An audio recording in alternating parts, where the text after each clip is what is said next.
Bonjour et bienvenue à votre rendez-vous mensuel, la capsule Mission CCDM. Encore une fois, ce mois-ci, nous avons préparé pour vous une capsule très diversifiée, incluant les 2 voyages missionnaires de Jean de notre Église. Alors, sans plus tarder, je laisse la parole à Claude qui nous parle du voyage de Pasteur René. D'abord, nous désirons remercier René qui, malgré son ambitieux voyage missionnaire et son horaire des plus chargés, a pris le temps de nous faire parvenir du matériel, afin que nous puissions réaliser la capsule du mois d'avril. Merci René pour ta fidélité à toute épreuve. Il nous fait plaisir de vous présenter une vidéo de salutation que René a réalisée pour vous dans la semaine du 19 mars au Taj Mahal, qui se trouve dans l'État de Uttar Pradesh, en Inde. Écoutons René. Bonjour les amis, nous sommes devant le Taj Mahal aujourd'hui, une journée de visite, une des merveilles du monde. C'est une des places les plus visitées au monde, donc on voulait vous saluer d'ici. On a rencontré notre équipe et puis on est très contents. On est parti de Delhi ce matin pour venir visiter. Notre voyage va débuter demain avec notre équipe. On va aller à l'église demain ici à Delhi. Et lundi matin, très tôt, on va partir pour la conférence de pasteurs. Alors, on vous donnera des nouvelles. Ici, la sécurité est très intense. On peut pas parler ouvertement. Donc, je vais vous envoyer ce vidéo-là en privé. Et on vous donnera plus d'informations un peu plus tard. On passe un bon voyage. On vous remercie pour vos prières et beaucoup de choses qui s'en viennent devant nous. Alors, on vous aime et puis portez-vous bien. Que Dieu vous bénisse.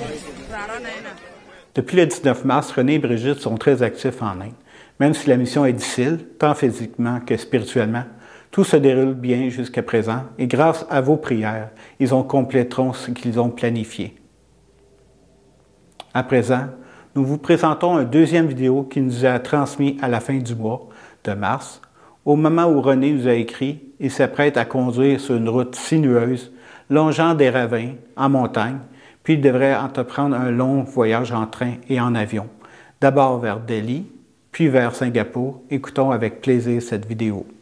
Bonjour de Singapour à notre famille et à nos amis du CCDM. Depuis notre départ, on avait donné des nouvelles via Facebook jusqu'à ce qu'on arrive à Delhi. Et là, on s'est fait informer qu'il y a une loi anti-conversion ici en Inde et l'implication que ça a pour les croyants. Donc, on nous a demandé d'être très discret. Et ensuite, avec notre équipe, on s'est dirigé dans le nord des Indes, dans les montagnes, au pied de l'Himalaya. Et on a pris le train, ensuite un camion pour se rendre là. On était à 4800 pieds d'altitude. Il faisait très froid la nuit, ça l'a descendu à 7. On n'était pas préparé à ça. Le site était très de base et pas très propre. Mais heureusement, le Seigneur, lui, il était au rendez-vous. J'aimerais parler un petit peu sur les participants. Il y avait une trentaine de couples, de pasteurs et leurs épouses qui venaient de plusieurs provinces et certains d'entre eux venaient de très loin, de plus que 800 kilomètres pour arriver là. Et dans chacune de ces provinces-là, ils parlent des langues différentes et ont des coutumes différentes, des niveaux d'éducation différents. Donc, c'était assez difficile pour nous de nous situer dans tout ça. Ensuite, c'était la première fois que ces couples-là venaient en couple dans des conférences. La femme n'avait jamais accompagné leur mari comme ça. Et puis la prochaine étape pour moi, cette semaine, je pars pour le Cambodge seul pour rencontrer le pasteur Paul Soka que nous supportons au CCDM. Il m'a organisé plusieurs rencontres avec des pasteurs, leurs épouses, etc. Et je serai de retour à Singapour avec la famille ici pour la fin de semaine de Pâques. Alors, merci à vous tous de nous accompagner en prière dans toutes nos péripéties qui ne sont pas finies et on vous donnera des nouvelles progressivement au fur et à mesure qu'on va avancer. Que Dieu vous bénisse et à la prochaine. Que Dieu vous bénisse et merci pour vos prières.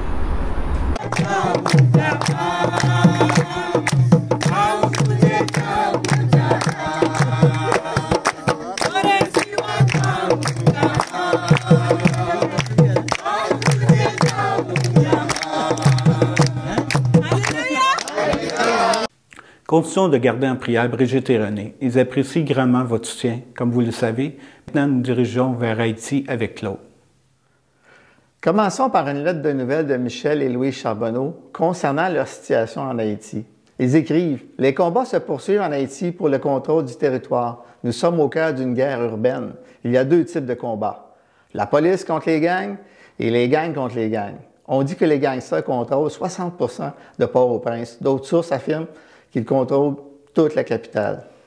Pour effrayer et traumatiser la population, certains gangs se promènent la nuit et tirent des rafales de coups de feu dans certains quartiers. Il y a 2 semaines, dans un secteur d'Haïti, un combat entre gangs s'est soldé par 60 morts, 50 personnes disparues et une centaine de maisons brûlées. Il s'agit ici d'un bilan provisoire seulement. Conséquemment, les gens fuient, mais pour aller où? Certains ont dormi directement dans la rue, dans une zone plus sécuritaire. Et pour nous, dans tout cela, notre vie est en Haïti et nous ne voyons pas comment nous pourrions quitter si Jésus ne nous le dit pas. Combien nous voudrions vivre dans un pays en paix où l'on se sent les bienvenus? Nous devons prendre plus de précautions pour sortir de la maison. Premièrement, 1, ne pas marcher dans la rue. 2, éviter de s'asseoir sur le siège avant. 3, ne jamais sortir après 5 heures p.m. Plusieurs kidnappings se sont produits en plein jour et même tôt le matin. Malgré la situation, les enfants viennent presque aussi nombreux qu'avant à l'église. Nous avons environ 700 enfants et des moniteurs à l'école du dimanche, et ce même si nous ne pouvons pas leur offrir de repas. Les repas sont donnés à l'école seulement. Les enfants de l'école sont pour nous des rayons de soleil en ces temps troublés. Quand on passe près d'eux, ils courent après nous et nous entourent de leurs bras, ou bien ils veulent juste nous toucher ou nous prendre la main. On se réchauffe à leurs rayons. Elle termine ainsi. Merci de prier pour la paix en Haïti, que les gens ici placent leur confiance en Dieu et soient délivrés de la peur. Celui qui est en nous est plus grand et plus puissant que celui qui est dans le monde. Prions pour Michel et Louise et leur protéger, que Dieu soit leurs abris et leur forteresse, qu'il leur donne sagesse, discernement, courage et force en ces temps très difficiles.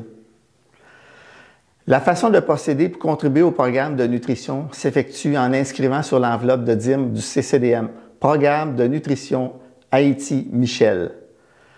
Rendons-nous maintenant en Syrie avec Yvette Isaac et son équipe qui, au mois de février, ont distribué de la nourriture, matelas, couverture à un grand nombre de survivants du tremblement de terre.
Wow, quelle belle œuvre! Une capsule vidéo qui se passe de mots, n'est-ce pas? Je laisse maintenant la place à Joanne, qui a quelque chose de nouveau pour vous. Ce mois-ci, nous avons une petite rubrique qui s'intitule « Saviez-vous ».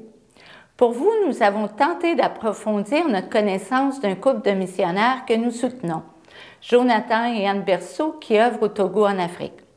Nous avons trouvé 4 éléments très intéressants à leur sujet et au sujet de leur ministère sur leur site Web et leur chaîne YouTube. D'abord, saviez-vous que le Dr Jonathan Berceau enseigne actuellement à la Faculté de théologie des Assemblées de Dieu au doctorat et il exerce en français? Vous ne le saviez peut-être pas, mais l'Afrique représente 59% des francophones du monde. Il y a plus de chrétiens francophones sur le continent africain que dans le reste du monde. Malheureusement, pendant de nombreuses années, aucun doctorat était offert en français. La bonne nouvelle, c'est que depuis 2022, PATS, ou la Faculté de théologie des Assemblées de Dieu au Togo, offre un doctorat en français et que dès 2018, le Dr Jonathan Berceau était impliqué sur le comité de ce programme. Il est actuellement directeur de thèse pour PATS au doctorat en français. Former des enseignants de l'Église d'Afrique, des professeurs, des directeurs d'école ou d'instituts bibliques, des responsables de mouvements nationaux impacte sur une multitude. Depuis 2006, le ministère de Jonathan Lafatade a impacté plus de 600 000 chrétiens. Wow! Quel impact en Afrique dans la francophonie! Saviez-vous que Jonathan et Anne publient des enseignements et des prédications sur YouTube et que vous pouvez vous en prévaloir tout simplement en vous rendant sur leur chaîne YouTube? Saviez-vous que Anne et Jonathan enregistrent des émissions comme chroniqueurs et enseignants sur une chaîne de télévision chrétienne, Lumière du Monde TV, qui diffuse dans toute l'Afrique francophone et que vous pouvez accéder à ces émissions? Saviez-vous que Jonathan joue du piano et magnifiquement de plus? Je vous invite à écouter ces enregistrements en vous rendant sur sa chaîne YouTube. La musique est instrumentale et inspirante pour méditer, prier, louer, adorer ou même pour vous endormir. Sachez qu'en soutenant le ministère de Jonathan et d'Anne Berceau, vous avez part aussi à toutes ces œuvres. Nous espérons que vous avez appris un peu plus sur ces missionnaires que nous affectionnons. Dans un tout autre ordre d'idées, je passe maintenant la parole à Claude. Nous profitons de ce moment pour vous rappeler que vous pouvez toujours encore vous inscrire à la formation Kairos, qui débutera le 25 avril 2023. Pour plus d'amples informations, rendez-vous au comptoir info à l'entrée du CCDM après la réunion. Maintenant, c'est avec un cœur gros que nous devons vous annoncer le décès d'un grand travailleur mondial. En effet, c'est avec tristesse que nous vous informons du décès de Don Mann, un membre précieux de la famille des travailleurs mondiaux et de l'équipe Global Aid, que nous soutenons à l'aide de vos dons depuis de nombreuses années. Ce dernier est décédé le 26 mars 2023, après une lutte courageuse contre le cancer. En cette période très difficile, nous vous invitons donc à garder Marie-Josée, son épouse, et la famille de Don en prière. Nous offrons nos sincères sympathies à Marie-Josée et à toute la famille au nom du comité missionnaire et des membres de l'Assemblée. Maintenant, nous allons faire une courte prière. Merci Seigneur, pour tout ce que tu fais, Seigneur, dans le monde, auprès des missionnaires, Seigneur.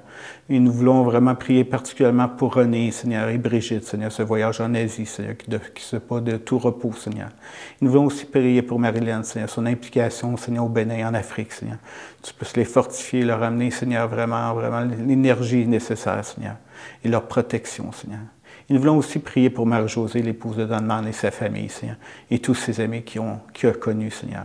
Que tu puisses vraiment amener compréhension et empathie, Seigneur, et que tu puisses vraiment les soutenir, Seigneur. Et nous voulons aussi prier pour le travail qu'il a accompli, Seigneur, en Afrique, que ça puisse continuer, Seigneur. Maintenant, nous voulons passer à Denise pour le mot de la fin.